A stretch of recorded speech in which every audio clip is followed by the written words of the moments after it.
welcome back. In today's video, we're going to see how to triple some of the most common legend spaces of the moment using root riders and overgrowth. This one too, I see this one absolutely everywhere, and I will honestly say it is kind of annoying, although I have recently cracked it myself too. But let's see how he does it. He does it different than me already. So he's using a flame flinger, which is actually super smart because he can trigger that invisibility tower super early, and he'll also continue going over to the side once it triggers. So that is a really smart use.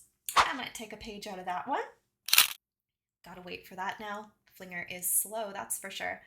Has some archers in there to maximize time so the archer can pick off some of the trash buildings while the flame flinger works on those defenses. So now that the invisibility tower has been triggered, it has swapped back to that compartment, and now he can start his queen. So looks like he's sending her onto the other flank, and he is going to have some nice pathing set up. Exact same army that we saw last time, just a different approach. So we can see how this being able to utilize the different siege machines is really a skill that's going to help you in Legends. Invisibility tower has respawned, but that's okay. Sending in the main army through there. He sent the RC in there too, so caught her in the warden's aura. There is another invisibility tower to deal with. Oh, and he overgrowths it after the invisibility is triggered, which is smart because now he doesn't have to worry about it regenerating, and he can deal with it last while the root riders and heroes flank around the outsides. You can see the flame flinger still at the top, helping out. It'll open up soon and those troops will come out to help. I'm assuming there'll probably be some more Valkyries in there like the last attack, but let's see. Oh no, we have hogs. Oh, hogs and Valks. That's a good CC choice.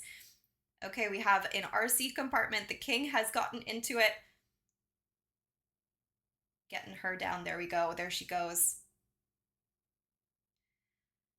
Still has the king's ability, and the king and his gauntlet will likely finish the town hall. Oh no, RC is coming in there and saving the day again, just like the last attack. So the RC is such a champ. Oh my god. There we go. Basically swagged the gauntlet yet again because the RC finished off way more than we would even assume that she could. So good job on that one. Very common legend space, and it can be annoying, so that's your crack. I think we're really starting to see a pattern here. Hey, lots of invisibility towers in these bases, and that's pretty on par with what I've been seeing a lot of lately. I think people are trying to get one-star defenses any way that they can, and those invisibility towers can sometimes do it. But what he is doing is he is going to try and trigger both the invisibility towers super early. So he's sending in everything kind of together, but he sent the RC in just at the top so that she could trigger that big DPS compartment and get an overgrowth on it so he doesn't have to worry about that invisibility tower.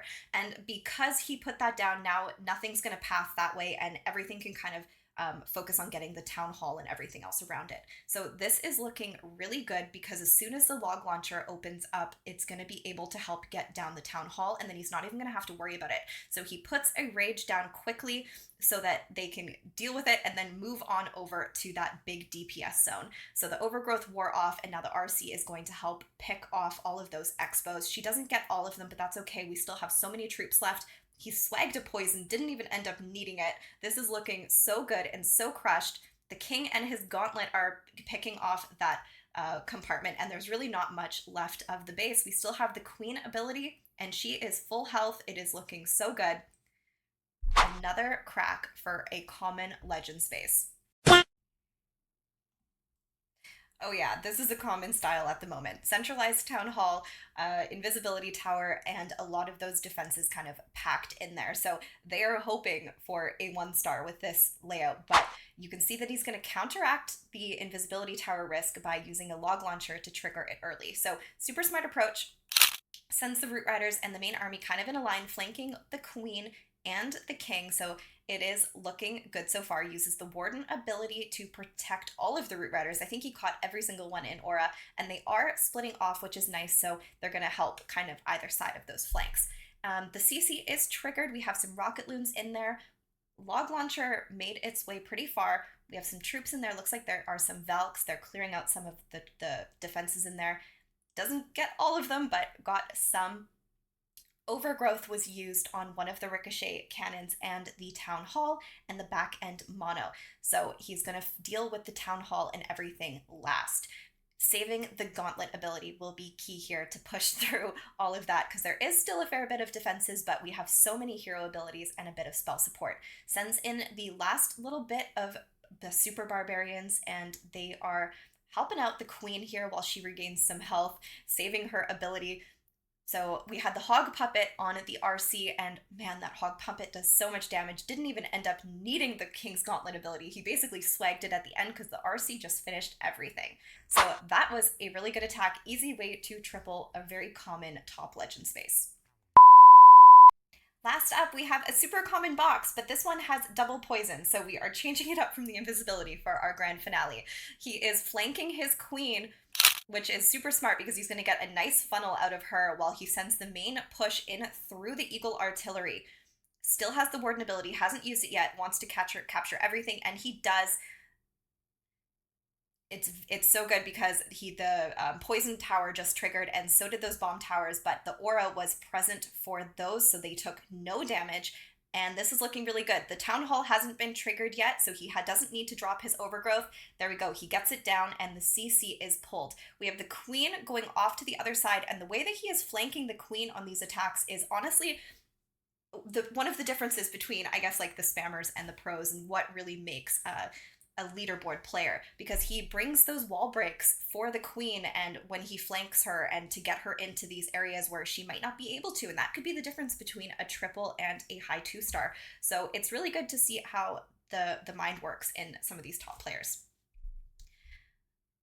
Even though it could be considered spam, there's still some thought that goes into it. We all know that. So queen is still kicking it. She has her ability left and puts a freeze down on the town hall, but honestly didn't even really need to. There was so much swag here. NATO doesn't get triggered to the end, and that is crushed.